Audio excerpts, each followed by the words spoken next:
আসসালামু আলাইকুম প্রিয় দর্শক, নির্বাচন তো ঘনিয়ে এসেছে, আপনারা সবাই জানেন।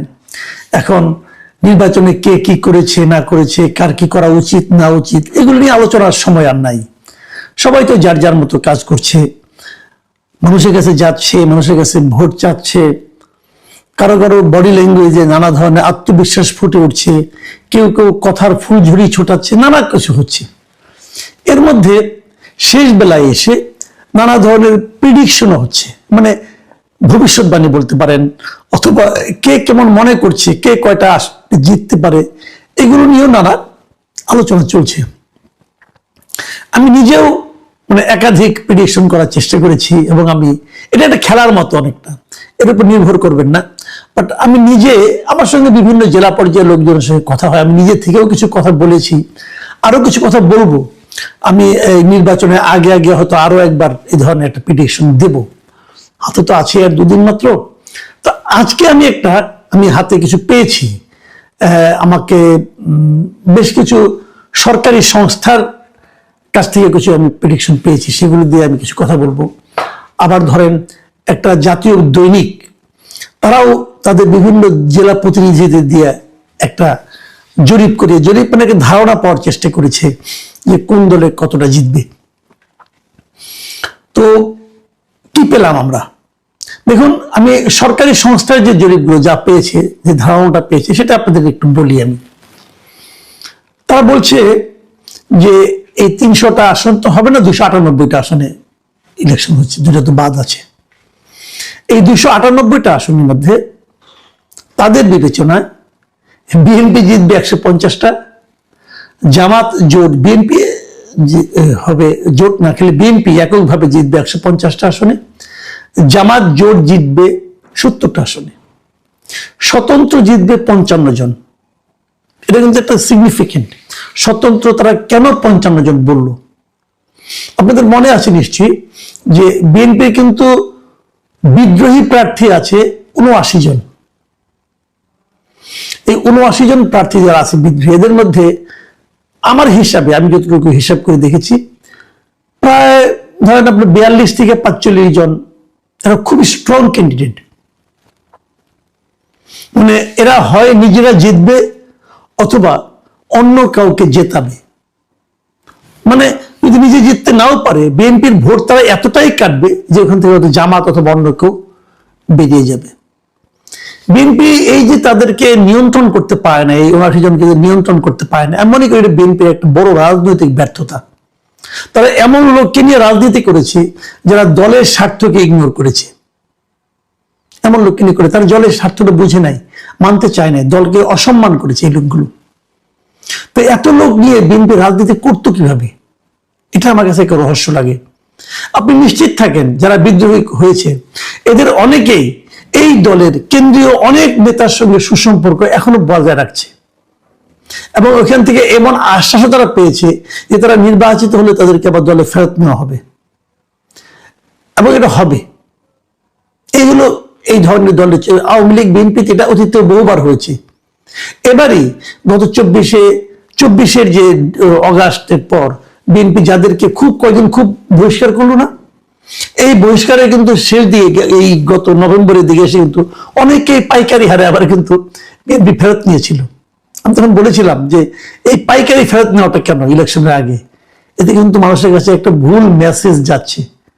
পরে অবশ্য থেমেছিল, এবং আমি নিশ্চিত নির্বাচনের শেষ হওয়ার পর আবার পাইকারি হারে ফেরত নেওয়া শুরু হয়ে যাবে। এটা যদি শুরু হয় তাহলে আগামী নির্বাচনে আবার তাদের একই সমস্যায় পড়তে হবে। এবং আমি এটাও মনে করি এই যে 79 জন বিদ্রোহী প্রার্থী, এটাই বিএনপির জন্য একটা বড় ক্ষতির কারণ হয়ে দাঁড়াবে আগামী নির্বাচনে। যাও, আমি সেই সরকারি যে সংস্থাগুলো যাদের হিসাবটা পেয়েছি সেখান থেকে আমি হিসাবটা বলছি। তারা বলছে যে স্বতন্ত্র 55 জনের মতো পাশ করে যাবে। তাদের হিসেবে জাতীয় পার্টি পাশ করবে 10-12টা, হয়তো হবে অ্যাকুরেট না, 10-12টা তারা জাতীয় পার্টি। এটা আমার কাছে একটু বাড়তি মনে হয়েছে। জাতীয় পার্টি আমার বিবেচনায় এত পাশ করার কথা না, এবং তাদের বিবেচনায় ইসলামী আন্দোলন তারাও নাকি প্রায় 7-8টা সিট পেয়ে যাবে। এটাও আমার কাছে কেমন যেন একটু অগ্রহণযোগ্য মনে হয়, আমি জানি না। এবং তাছাড়া অন্যান্য যারা আছে বিভিন্ন রকম বিভিন্ন দল আছে, কোনো দল আছে একজন দুইজন করে পাশ করবে, সেরকম সংখ্যাও তারা দেখিয়েছে 5 জনের মতো। তাহলে কি দাঁড়ালো, বিএনপি তাহলে ক্ষমতায় যাচ্ছে 185 এবার, যাই হোক এর চেয়ে কমবে না, বরং বাড়তেও পারে কিছুটা। আমার মনে হয় বিএনপি এদের হিসাব অনুযায়ী তারা বিএনপিকে ক্ষমতায় পাঠিয়েছে। আমি আরেকটা হিসাবের কথা বলছি, যেটা বলছিলাম যে একটা পত্রিকা, একটা জাতীয় দৈনিক, ওনারা একটা হিসাব করেছেন ওনাদের মতো করে। এই হিসাবটা আমার কাছে অধিকতর গ্রহণযোগ্য মনে হয়েছে, আমার খুব ইন্টারেস্টিং মনে হয়েছে। এই কারণে ওরা দুটো ভাগ করেছে। একটা ভাগ হলো যে নিশ্চিত জিতবে, আর একটা ভাগ হলো যে আসনগুলিতে খুব প্রতিদ্বন্দ্বিতা হবে।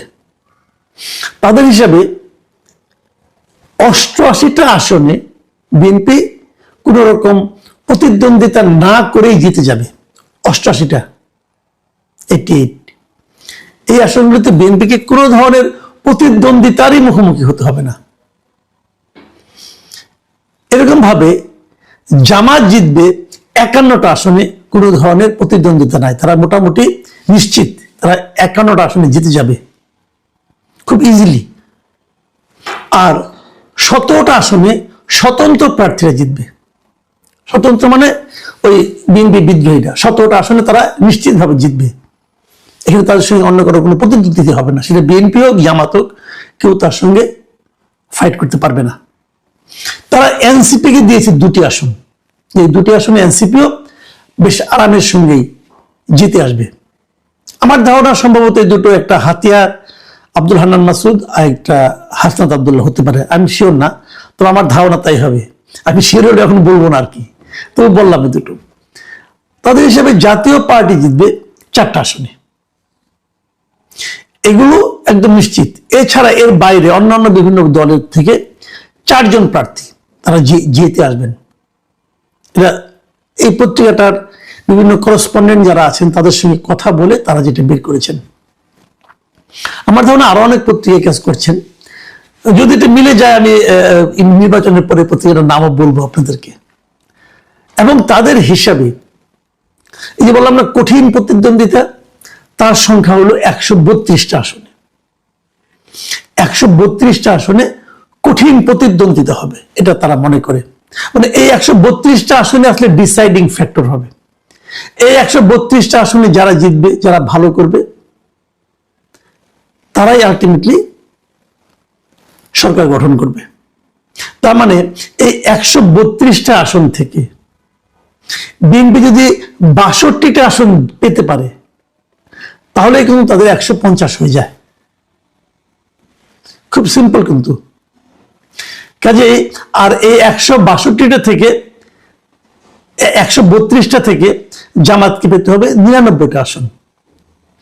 জামাত যদি 132টার মধ্যে থেকে 99টা পায়, কেবল তাহলে তারা ক্ষমতা দখল করতে পারবে, মানে সরকার গঠন করতে পারবে। আর বিএনপির জন্য 62টাই এনাফ। আমি যদি এটাকে মাথায় রাখি, তাহলে আমরা বলতে পারি যে মোটামুটি বিএনপির জন্য সরকার গঠন করাটা একটা সম্ভাবনাটা বেশি ইজিয়ার আমার কাছে মনে হচ্ছে।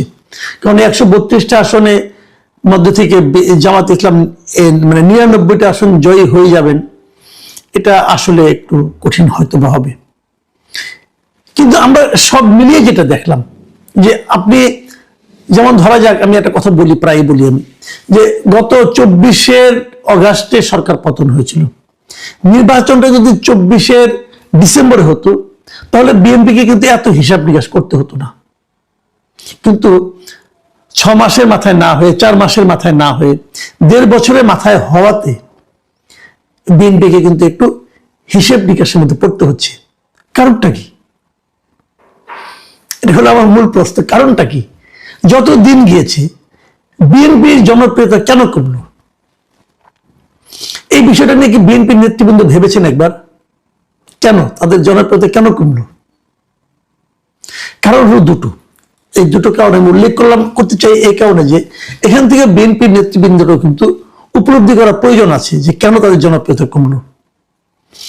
প্রথমত যেটা হয়েছে যে ওই সময় যদি হতো, তাহলে লোকে আওয়ামী লীগের কোনো সমর্থনের সময় ছিল না।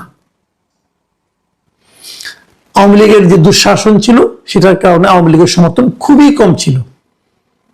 কিন্তু পরবর্তী সময়ে ডক্টর ইউনূসের যে অন্তর্বর্তী সরকার, এদের যে দুঃশাসন বলেন, কুশাসন বলেন, এবং এদের মধ্যে অনেক লুটপাটও হয়েছে, এদের কারণে যত মানুষ কষ্ট করেছে, যত ডক্টর ইউনূসের সমালোচনা বেড়েছে, তত কিন্তু মানুষ ইউনূসের সরকারের সঙ্গে তুলনা করেছে আগের সরকারকে, বিএনপি সরকারকে না। কারণ বিএনপি সরকারকে তো অনেকে দেখেই নাই। সেই 2006 সালে কি দেখেছে 18 বছর আগে, ওটি আর মনে আছে নাকি ভাই কারো?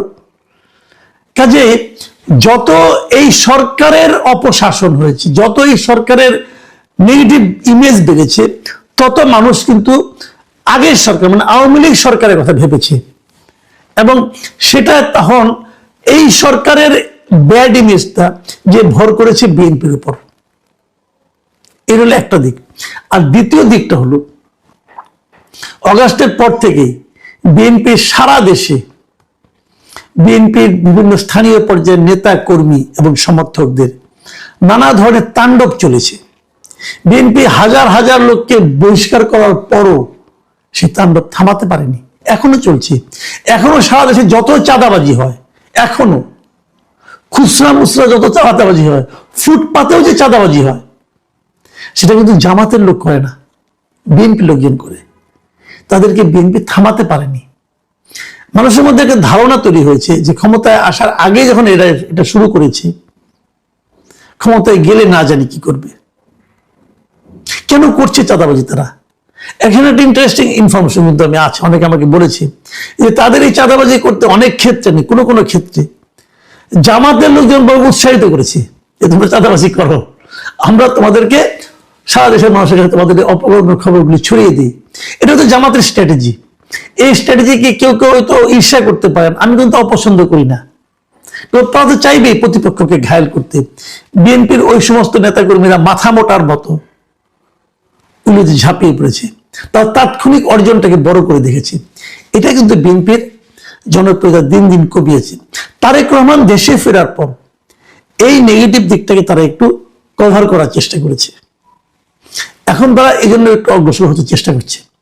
বিপরীত দিকে আর একটা কথা বলি, এই যে বিএনপির যে বিদ্রোহী প্রার্থী, এটাও কিন্তু বিএনপির জন্য একটা নেতিবাচক দিক হয়ে দাঁড়িয়েছে।